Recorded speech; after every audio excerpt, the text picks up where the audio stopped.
What I want to talk about today is the financialization of everything and how that's changing our modern world. What do I mean about the world is getting financialized? One example, right, is DraftKings. Suddenly, our sports empire, right, the sports media empire is now infiltrated with essentially gambling and betting. So what was this entire sort of media ecosystem of sports? We've bolted on this layer of betting that has financialized the market of sports and professional sports, and even with the NIL changes with players on different teams, right? I'm sure you all probably have friends that spend way too much money or lose way too much money playing sports, doing sports betting.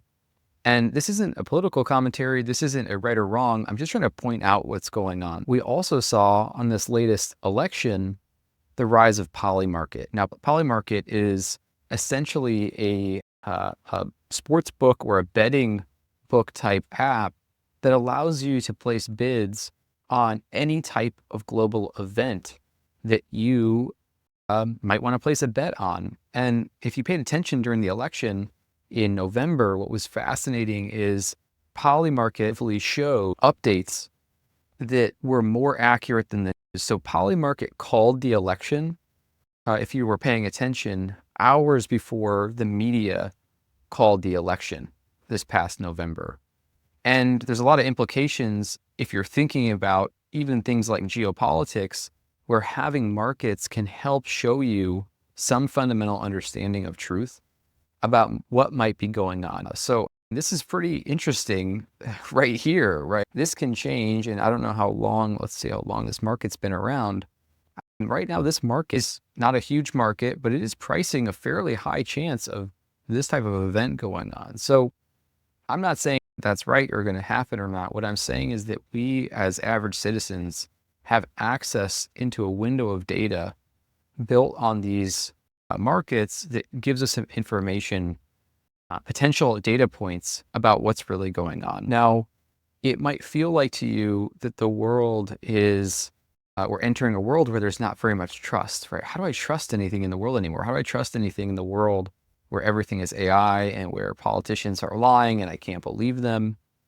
And what I see is that markets are helping us get an understanding of the world where we don't have to trust anyone. And Bitcoin is a fantastic tool for understanding what's going on in markets. It's a highly sensitive asset that trades 24/7 on large amounts of volume. And it basically tells you one view about what's going on in markets. So I've heard this secondhand from different things that I listen to and pay attention to, that the first thing that many people on Wall Street do when they wake up in the morning is they check the Bitcoin price. And they're checking the Bitcoin price because it's one of the most sensitive assets to what's going on in the world. So if you wake up and you check the Bitcoin price and it's gone down drastically, it's possible that some global event is taking place, and it's the most sensitive, and it also trades 24/7, whereas a lot of assets don't trade on weekends or in the evening. I'm checking the Bitcoin price frequently, not because I care just about the Bitcoin price, but because I care about what's going on in the world.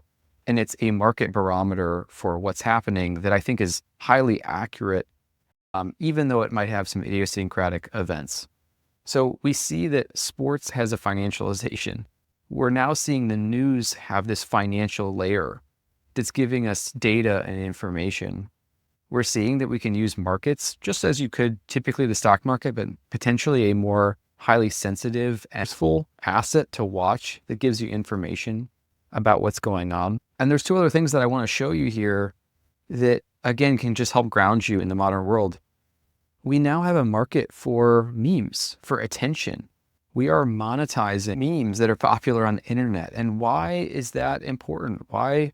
This is pumped out fun. This lets you launch your own meme token, and there's constantly meme coins being launched on this platform. Why does this matter?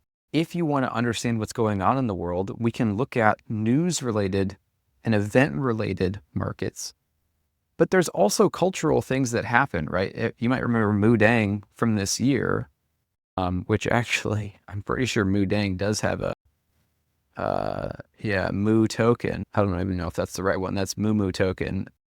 But the point is, we can also attach a market to an attention grabbing event that's happening. So if you want to understand what is spreading through the culture from an attention standpoint, you can check, like right now, there might be this thing trending that I'm not familiar with, which is Broccoli the dog, let's say. And what this page does, it's kind of like the front page of the internet. If you know Reddit or like Hacker News or something, like Reddit says it's the front page of the internet, right? It's kind of telling you what's going on online, or I think that was Diggs. That might have been Diggs' a tagline. What's happening here is you get to see firsthand very quickly something that's grabbing the internet's attention, and they're doing that through this market dynamic.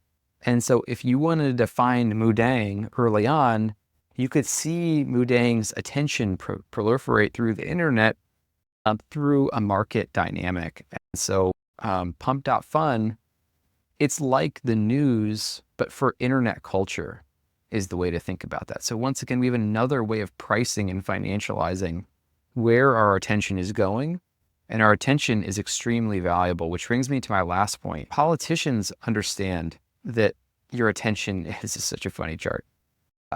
We'll talk about that in a second.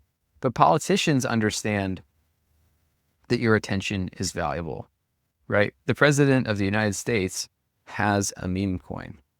Why does the president of the United States have a meme coin? Because it's a way to start pricing the attention that he's gathering. It's another barometer for him. Again, like him, dislike him, whatever you want to say, it's a barometer to understand how the market and how the public is perceiving this individual's brand.